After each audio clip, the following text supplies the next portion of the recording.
สวัสดีครับพบกับผมนะครับดนจากช่องกัปตัน DIY นะครับตอนนี้เราอยู่ที่สนามบินสุวรรณภูมินะครับกำลังจะเดินทางนะครับเที่ยวที่ประเทศเวียดนามนะครับไปที่เมืองดานังนะครับก็วันนี้วันที่6พฤศจิกายนนะครับเราจะไป3วันด้วยกันนะครับก็จะกลับมาวันที่8นะครับเราก็เดินทางโดยสายการบินไทยเวสเจ็ตแอร์นะครับไปลงที่เมืองดานังเลยนะครับก็เป็นไฟล์ VZ 960นะครับก็ตามกำหนดเนี่ยเครื่องจะเทคออฟจากที่ประเทศไทยเนี่ยตอน 10:50 นะครับตอนนี้เวลา 9:15 นะครับเราก็เช็คอินแล้วก็ผ่านตม.เข้ามาในสนามบินเรียบร้อยนะครับอยู่ในอาคารผู้โดยสารก็วันนี้เราไปที่เกตฟ็อกพอต1 Alpha นะครับนี่เกตก็จะบอกตรงนี้นะครับถ้าใครที่จะไม่รู้นะครับแล้วก็ที่นั่งก็จะเป็นบอกอยู่ตำแหน่งนี้นะครับมีเวลานะครับเขาจะเรียกบอร์ดตอนประมาณ 10 โมงนะครับอีกประมาณ 45 นาทีนะครับเราก็มาถึงเครื่องแล้วนะครับออกจากที่เกตมาเครื่องก็จะจอดที่รีโมทเกตนะครับเราก็เดินออกมาที่เจอนักบินนะครับนักบินก็เป็นนักบินหญิงเลยนะครับเรากำลังขึ้นไปที่เครื่องครับอันนี้นักบินเขาก็ตรวจเครื่องอะไรเรียบร้อยแล้ว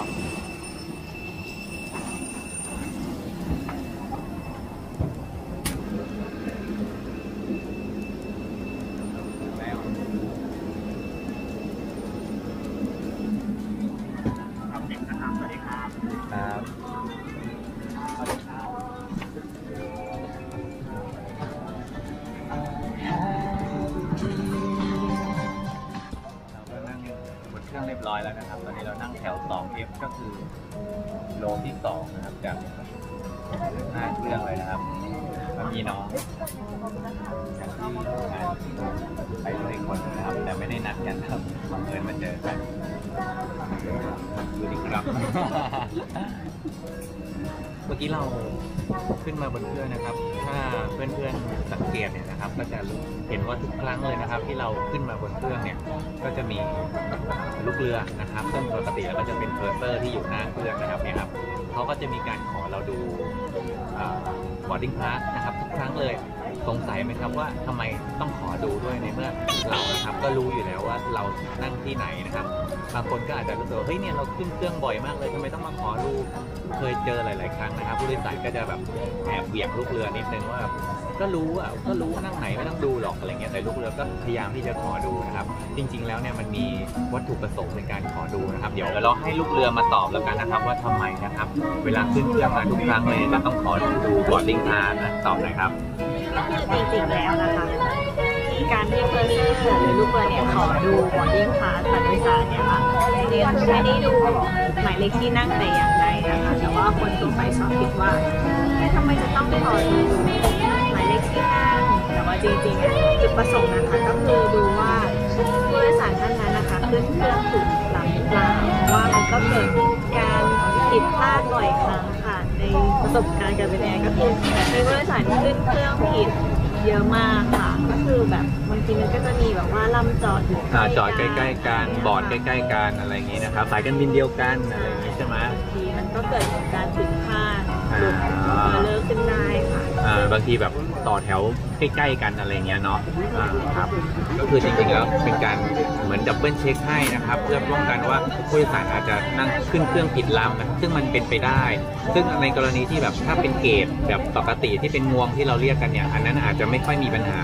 แต่จะมีปัญหามากในกรณีที่ว่าเป็นบัสเกตที่ว่ามีหลายๆสายการบินหรือว่าหลายๆไฟล์เนี่ยอยู่ใกล้ๆกันแล้วเวลาตอนเดินขึ้นรถบัสเนี่ยมันอาจจะขึ้นรถผิดคันก็ได้เพราะว่าตอนที่กราวตาเขาเช็คเนี่ยอาจจะถูกแต่พอตอนเราเดินขึ้นเนี่ยมันมีหลายบัสหลายคันขึ้นเครื่องผิดก็เป็นไปได้รีบวิ่งมาเห็นรถบัสจอดอยู่ก็ไม่รู้คันไหนเราขึ้นไปเลยหรือบางทีตอนนี้เป็นจุดที่กราวไม่ที่เขาอาจจะหลุดไปแล้วตอนนั้นเพราะเขาเช็คไปแล้วนะครับแล้วยิ่งสมัยนี้เราชอบเล่นมือถือนะเล่นมือถือก้มหน้าก้มตาไปเดินตามเข้าไปเรื่อยผิดคนผิดคันไปเรื่อยก็เป็นการเช็คอีกรอบหนึ่งเพราะนั้นนะครับถ้าขึ้นมาบนเครื่องแล้วลูกเรือขอดูตั๋วโดยสารนะครับไม่ต้องไปหงุดหงิดเขานะครับเป็นการช่วยเราอีกครั้งหนึ่งเพราะบางทีเราอยากจะไปที่นึงนะครับขึ้นเครื่องเสร็จตื่นเครื่องมีทีเฮ้ยฉันไม่ได้จะมาที่นี่นะครับยิ่งลำบากเลยนะครับเพราะนั้นนิดๆหน่อยๆนะครับก็เป็นการช่วยกันนะครับก็ไป ฝากไว้เนาะแล้วเดี๋ยวเราไปดูที่ดานังกันว่าเราจะไปเที่ยวไหนกันบ้างบ๊ายบายตอนนี้เราก็มาถึงที่ดานังแล้วนะครับผ่านตม.มาเรียบร้อยออกมาด้านนอกนะครับมารอคนที่มาเราติดต่อให้พาไปทัวร์ไว้นะครับนี่ครับเขาก็มารับเราแล้วเสื้อส้มมานั่งรออยู่มีชื่อด้วยมีป้ายชื่อด้วยนะครับก็เดี๋ยวเราจะเข้าโรงแรมที่ฮอยอันก่อนนะครับแล้วก็เก็บของอะไรให้เรียบร้อยเดี๋ยวจะออกไปเดินเล่นนะครับที่ฮอยอันนี้เราอยู่บนรถแล้วนะครับก็เขามารับเราก็ดูจากรถแล้วน่าจะเป็น Vios นะเป็นToyota Vios นะครับก็มารับเราแล้วก็พาไปที่โรงแรมถ้าผมอ่านชื่อไม่ผิดเนี่ยนะครับมันชื่อว่าAllegro ฮอยอันแต่ไม่แน่ใจว่ามันอ่านถูกหรือเปล่าเพราะว่ามันน่าจะเป็นภาษาเวียดนามนะครับหลังจากเข้าโรงแรมแล้วเนี่ยเช็คอินอะไรเรียบร้อยนะครับเก็บของไกด์เขาจะพาเรานะครับไปที่บาสเกตโบ๊ทนะครับก็จะเป็นเรืออะไรสักอย่างหนึ่งเรือกระด้งแล้วหลังจากนั้นก็ใช้เวลาประมาณชั่วโมงครึ่งนะครับไปกลับแล้วก็เราก็จะมาเดินเล่นแถวสตรีทฟู้ดนะครับแถวที่โรงแรมนะครับก็กินข้าวนะครับก็เป็นอันจบภารกิจวันนี้ตอนนี้เรามาถึงแล้วนะครับโรงแรมชื่อโรงแรม Allegro ฮอยอันครับโรงแรมก็สวยงามใช้ได้เลยนะครับมันก็จะเป็นถนนเล็กๆนั่งมาจากที่สนามบินนี่ประมาณ40 นาทีนะครับคันนี้ก็เป็นรถที่เรานั่งมาเดี๋ยวเข้าไปเช็คอินก่อนนะครับ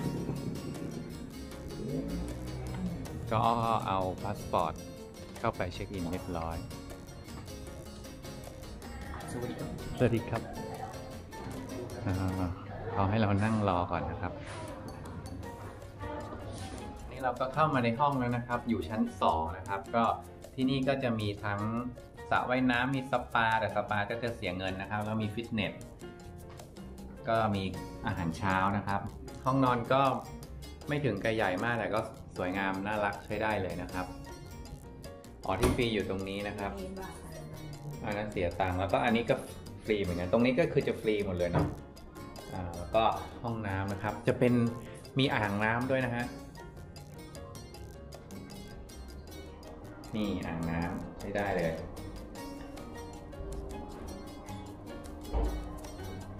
อันนี้นี่เป็นเหมือนประตูเปิดมาตู้เซฟอยู่ในห้องน้ำนะครับโอเคเดี๋ยวเราไปดูข้างล่างกันตอนนี้เราออกมาจากที่โรงแรมนะครับตอนนี้ประมาณบ่าย 2:30นะครับแล้วเรานัดไกด์นะครับที่เขาจะพาเราไปเที่ยวที่ฮอยอันนะครับตอนบ่าย 3:30เพราะฉะนั้นตอนนี้เรามีเวลาประมาณ1 ชั่วโมงเราก็เลยออกมาจากโรงแรมนะครับมาเดินดูอะไรแถวโรงแรมก่อนนะครับแล้วก็เหมือนว่ามันจะมีร้านกาแฟอยู่แถวๆนี้นะครับเดี๋ยวเราอาจจะลองทานกาแฟนะครับกาแฟเวียดนามก็เป็นอีกหนึ่งอย่างนะครับที่มีชื่อเสียงของเวียดนามเลยนะครับเดี๋ยวเราลองไปดูกันนะครับตอนนี้ถนนหนทางที่ฮอยอันนะครับก็เนี่ยนะครับเป็นอย่างที่เห็นเนี่ยก็ไม่ได้เป็นถนนที่ไม่ได้ใหญ่มากนะครับก็เป็นอันนี้น่าจะเป็นเนี่ยครับมันสวนกันแบบนี้นะครับแล้วก็รถเขาก็จะวิ่งก็คนละเลนกับบ้านเรานะแต่ว่าอันนี้มันเป็นเลนเขาเรียกว่าอะไรมี2 เลนสวนกันนะครับเพราะฉะนั้นจริงๆถ้าบ้านเราฝั่งที่อยู่ติดทางขวามือจากทางจอภาพเนี่ยมันต้องเป็นเลนที่รถวิ่งทางที่เราเดินไปใช่ไหมครับแต่อันเนี้ยเขาพวงมาลัยซ้ายเขาก็จะเป็นรถทางนี้สวนมานะครับเพราะฉะนั้นเนี่ยใครที่มาที่เวียดนามแล้วจะข้ามถนนนะครับอาจจะต้องระวังนิดนึงนะครับข้ามถนนก็ต้องมองทั้งซ้ายทั้งขวาเลยจะใช้ความเคยชินแล้วมองฝั่งที่เราเหมือนบ้านเราก็อาจจะอันตรายได้นะครับแล้วก็ที่นี่นะครับเขาจะใช้แตรค่อนข้างจะเยอะแล้วก็บ่อยนะครับลักษณะใกล้เคียงกับที่อินเดียถ้าใครเคยไปแต่ว่าจะไม่ได้ถึงขนาดอินเดียนะครับเขาจะใช้การบีบแตรเป็นการเตือนกันแล้วก็หลายๆคนก็ส่วนใหญ่นะครับที่นั่งรถผ่านมาเมื่อกี้บีบแตรกันตลอดทางเลยแต่ว่าเขาก็จะไม่ได้หงุดหงิดไม่ได้มีแบบบีบแตรใส่กันมาบีบคืนมองหน้าอะไรเงี้ยนะครับก็เหมือน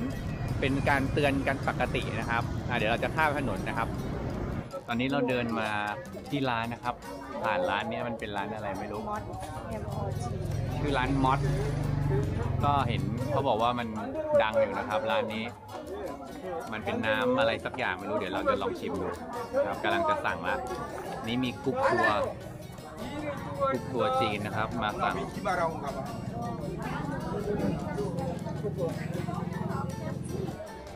เราก็ได้มาแล้วนะครับนี่จากร้านมอสนะครับเขาบอกว่าเป็น herbal drink นะครับก็นี่ในแก้วก็โรยด้วยกลีบบัวนะครับแล้วก็ก้านหลอดเนี่ยหลอดที่ใช้ดูดนะครับมันก็จะเป็นเขาบอกว่าเป็นทำมาจากไม้ไผ่นะครับแบมบูเดี๋ยวเราจะลองชิมดูนะครับผมก็ไม่รู้ว่ามันคือน้ำอะไรรู้แค่ว่าเขาบอกว่าเป็นน้ำสมุนไพรนะครับ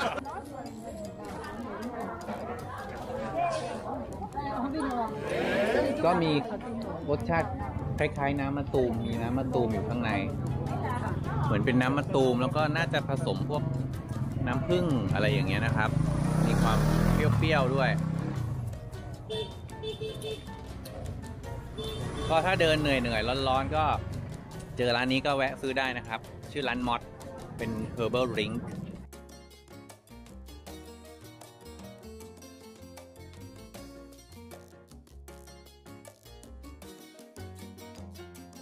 ตอนนี้นะครับหลังจากเดินมาสักแป๊บหนึ่งจากร้านน้ำเมื่อกี้เราก็มาเจอร้านนี้นะครับเป็นร้านกาแฟบอกว่าเป็นร้านกาแฟชื่อดังนะครับชื่อคาเฟ่รังเซอะไรเนี่ยผมก็อ่านไม่ออกเดี๋ยวเราเข้าไปดูข้างในกัน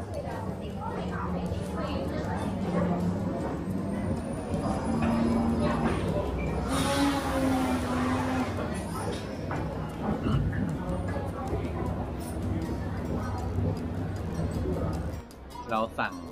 กาแฟไปแล้วนะครับเป็นเวียดนามิสไอซ์คอฟฟี่นะครับที่ร้านนี้จะมีชื่อนะครับเรื่องเป็น Rooftop Cafe ประมาณนั้นนะครับก็จะเดินขึ้นไปด้านบนนะครับก็จะเป็นบันไดไม้ค่อนข้างชันนิดนึงนะฮะเดินมันก็ต้องระวังนิดนึง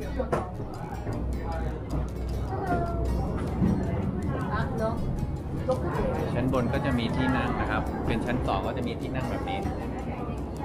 แต่เดี๋ยวเราจะขึ้นไปข้างบนอีกทีหนึ่งบันไดจะค่อนข้างชันนะครับแล้วก็มันจะมีความยาวของแผ่นไม้นะครับเพราะฉะนั้นเนี่ยเดินไปเนี่ยมันจะไม่เหมือนที่บ้านเราเดินขึ้นบันไดนะครับถ้าเดินไม่ดีเนี่ยปลายเท้าเนี่ยมันอาจจะไปงัดกับแผ่นบันไดได้นะครับด้านบนก็จะเป็นมีเก้าอี้นั่งแบบนี้นะครับก็คือถ้าเทียบก็เป็นชั้น3ของบ้านนะครับตรงนี้ใช่ไหมนี่พี่บีก็จะมองเห็นหลังคาของอาคารที่อยู่รอบๆตรงนี้เลยนะครับ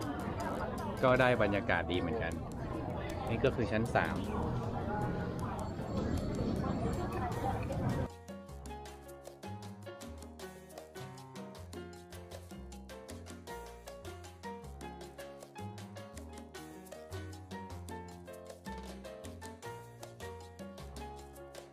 นะครับตอนนี้ผมสั่งกาแฟไว้นะครับเป็นเวียดนามิสแบล็คคอฟฟี่นะครับก็มาเป็นแบบนี้นะครับน่าจะเข้มข้นเลยทีเดียวนะครับแล้วก็มาพร้อมน้ำแข็งที่มีน้ำอยู่ปกติมันต้องกินกับน้ำอย่างนี้หรือเปล่าไม่รู้เดี๋ยวผมเทน้ำทิ้งดีกว่าคือละลายหรือเปล่าไม่รู้นะหรือว่ามันเป็นสูตรเขาอเมริกาโน่อะไรอย่างนี้ป่ะอันนี้ก็อารมณ์ประมาณเอสเปรสโซ่เย็นของแท้นะครับใส่แล้วนะเดี๋ยวจะลองชิมดูนะครับเป็นกาแฟเวียดนามนะครับเขาบอกว่ารสชาติดีมากนะครับน้ำตาลไม่เอาน่าจะเค็มมากน่าจะเค็มมากปลาค้างเลยค่ะ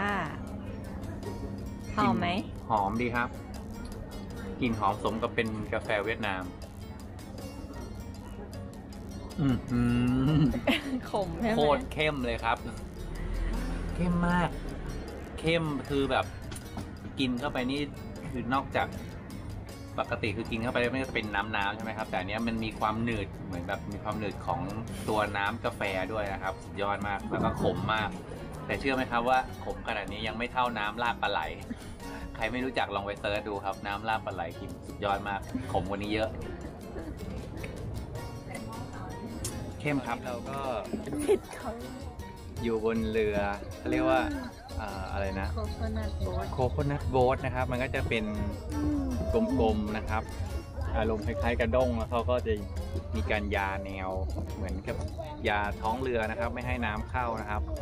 ก็มันจะกลมๆแบบนี้นะครับว่าเราก็จะมีคนพายให้เรานะครับหรือถ้าเรามากันหลายคนเนี่ยเราก็พายเองก็ได้นะครับตอนนี้อยู่ในแม่น้ำนะครับ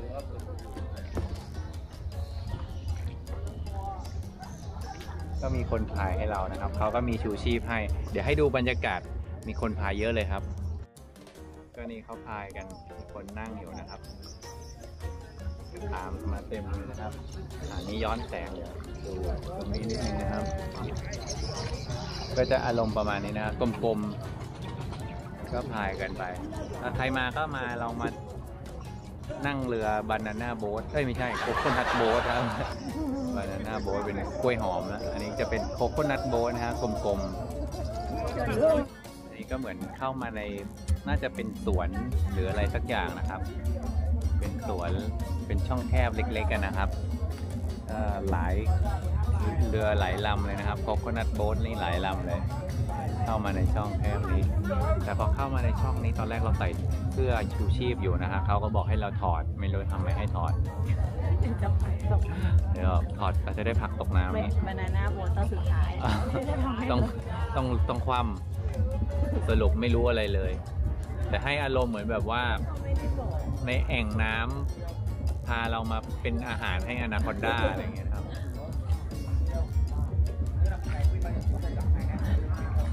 หลังจากที่เราพายออกมาจากในซอกเมื่อกี้แล้วนะครับตรงนี้เนี่ยอารมณ์ประมาณแพเทคเลยนะครับมีจอดไอโคโคนัทโบ๊ทติดกันแล้วก็เต้นนะครับเปิดเพลงถ้าในคลิปน่าจะได้ยินเสียงคนเต้นคือคนพายแต่คนเต้นคือคนพายนะครับคนนั่งก็โอ้กูอยากกลับแล้วอย่างงี้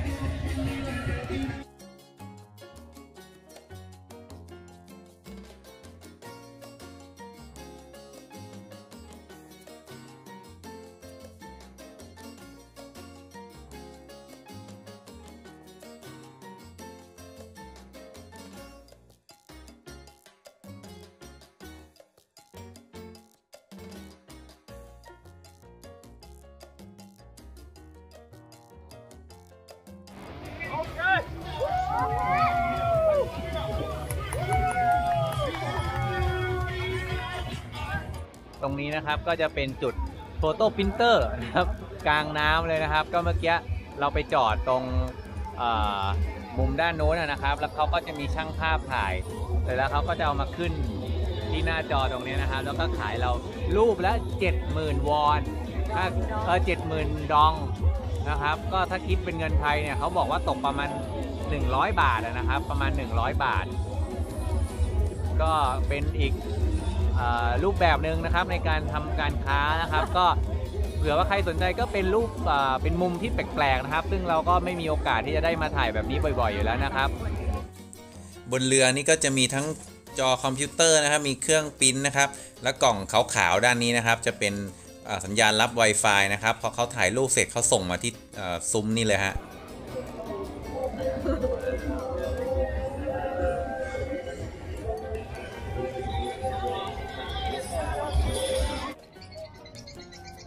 ทำอะไรคะตกกุ้งครับตกกุ้งอะไรผู้หญิงแอบจับมือ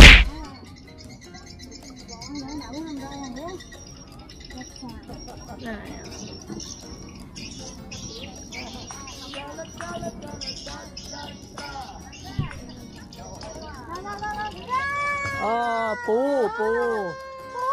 ตกปูไม่ใช่กุ้งตกปูโอเค eat now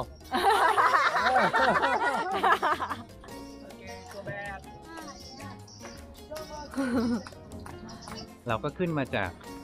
โคโคนัทโบ๊ทแล้วนะครับเดี๋ยวเราก็เดินกลับไปแล้วก็เดี๋ยวรถเขาก็จะมารับเรากลับโรงแรมหลังจากนั้นเราก็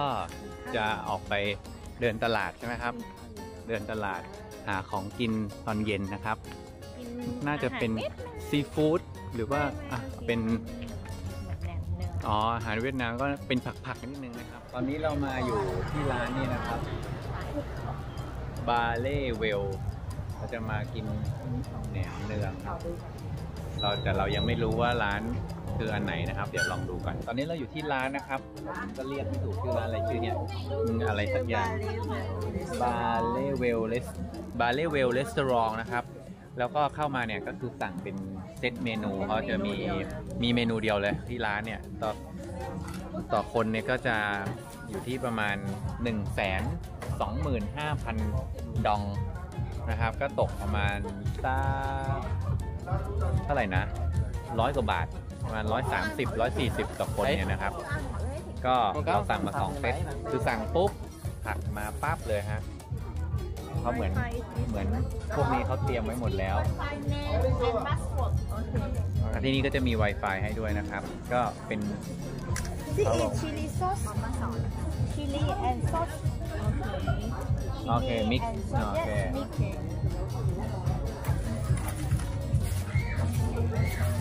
the fun to rice flavor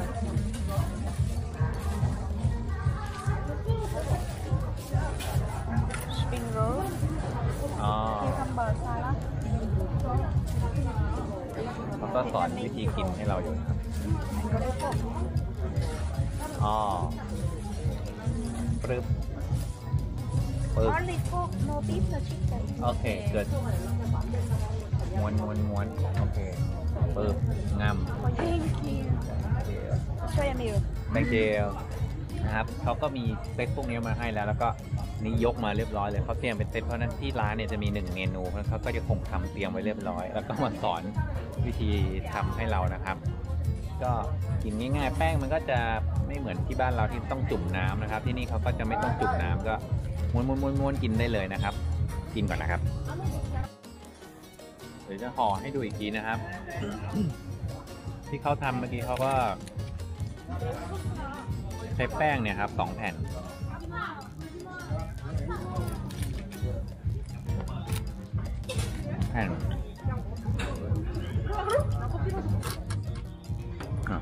นี่มีตะเกียบเราก็คีบเอาครับ เขานี่ใช้1 อันเลยครับ1 อันเลยเราก็คีบใส่ไปอยากได้อะไรก็ใส่ไปนี่ผมเอาอันเดียวแล้วกันครับมันจะเยอะไปคีบผักใส่as required นะครับอยากได้แบบไหน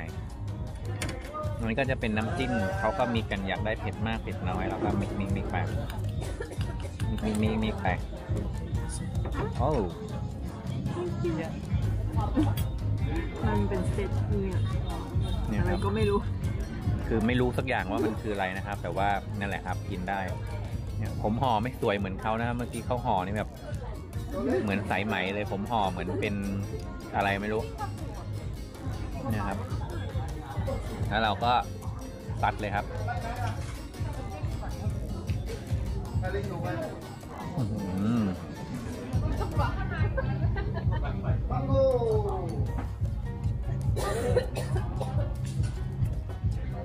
น้ำจิ้มเขา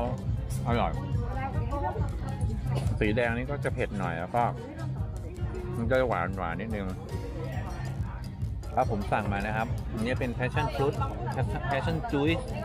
บอกเขาว่าไม่ใส่นมแล้วก็ไม่ใส่น้ำเชื่อมอันนี้เป็นน้ำส้มเหมือนกันไม่ใส่น้ำเชื่อมนะครับก็มาเนี่ยเราคือเป็นเซตอ่ะมันบอกไม่ได้ว่าแต่ละอย่างมันคืออะไรนะครับก็ว่าเขาให้มามันเป็นเซตแบบนี้เลยก็กินไปครับเวียดนามมันเป็นผักเนาะชื่อร้านอะไรนะครับบาเล่เวลนะครับก็คือเซิร์ชใน GPS เนี่ยมันมีเลยนะครับที่ร้านเป็นร้านที่ดังของฮอยอันนะครับแล้วก็ที่นี่ถ้าใครไม่ได้เตรียมอินเทอร์เน็ตมาเนี่ยก็ไม่ต้องห่วงเพราะว่าที่นี่เขาจะมี Wi-Fi ให้ใช้นะครับก็จะมีบอกพาสเวิร์ดมีบอกusername password ให้เรียบร้อยเลยนะครับก็ต่อหัวน่าจะอยู่ที่140-150 บาทต่อหัวนะครับก็โอเคค่าของที่นี่ถูกมากได้วิธีกินอีกอันหนึ่งครับเมื่อกี้เขามาบอกถ้าไม่มาบอกเมื่อกี้ผมก็กินเป็น เหมือนอะไรนะข้าวเกรียบปากหม้ออะไรไปแล้วนะครับก็อันนี้นะครับเนี่ยตัวนี้นะตัวนี้เนี่ยมันเป็นพับๆแบบนี้นะครับเขาก็ข้างในมันเป็นถั่วงอกนะครับเดี๋ยวทำท่าไม่ถูกเราก็คีบมาแบบนี้วางบนแผ่นแป้งอีกทีทำไมต้องกินกับแป้งก็ไม่รู้นะฮะนี่วางนี้นะครับเสร็จแล้วก็เอาผักใส่เข้าไปอยากได้ผักอะไรก็ใส่เข้าไป แล้วก็ใส่ผักดองนะฮะ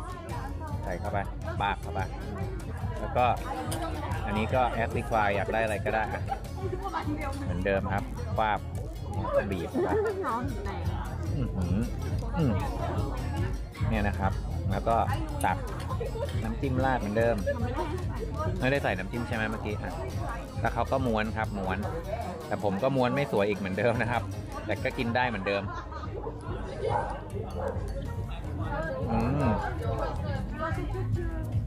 อันนี้รสชาติก็คือเป็นไข่ว่ามีถั่วงอกข้างในเพราะนั้นเนี่ยรสชาติก็อาจจะคล้ายๆเหมือนกินหอยทอดแต่ไม่มีหอยข้างใน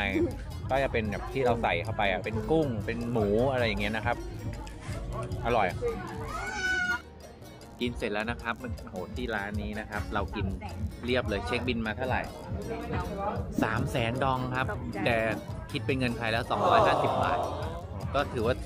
ถูกมากเลยนะครับสำหรับมื้อเย็น2 คนก็คือ250 บาทนะครับก็300,000ก็อิ่มเลยนะครับเดี๋ยวเราจะไปไหนต่อไปตลาดไนท์มาร์เก็ตนะครับก็จากตรงนี้ก็ไม่ไกลเท่าไหร่นะครับเอาไปเลยทำอยู่เลย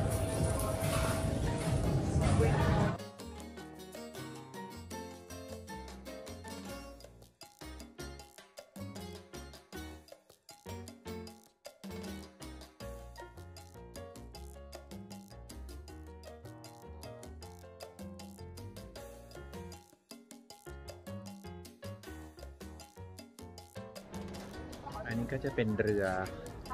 เขาก็ประดับโคมไว้ที่เรือนะครับก็เป็นบริการฟังไม่ค่อยออกเขาบอก20 นาทีอะไรก็ไม่รู้นะครับแต่ไม่รู้เท่าไหร่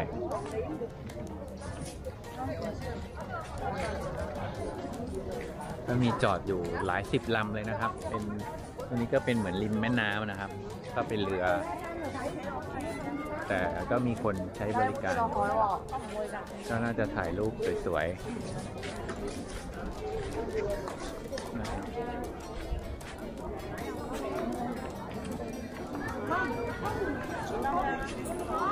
ครับก็จบวันแล้วนะครับวันนี้เราก็กลับมาพักที่โรงแรมนะแล้วเดี๋ยวพรุ่งนี้ค่อยไปต่อแต่สำหรับวันแรกนะครับที่มาเนี่ยก็รู้สึกว่าค่าครองชีพที่นี่นะครับถูกกว่าประเทศไทยอีกนิดนึงนะครับเพราะฉะนั้นเนี่ยคนที่จะคิดที่จะมาเที่ยวที่เวียดนามนะครับก็รับรองว่าไม่ผิดหวังแน่นอนนะครับอาหารการกินนะครับค่าครองชีพเนี่ยถูกกว่าที่เมืองไทยก็ยังไงนะครับเดี๋ยวรอติดตามต่อพรุ่งนี้นะครับว่าเราจะไปที่ไหนกันบ้างนะครับสำหรับวันนี้ก็เราพักผ่อนแล้วนะครับพรุ่งนี้ค่อยว่ากันใหม่สวัสดีครับขอบคุณทุกท่านที่ติดตามรับชมนะครับถ้าชอบคลิปของผมนะครับก็อย่าลืมกดไลค์กดแชร์แล้วก็กด Subscribe ด้วยนะครับขอบคุณมากครับ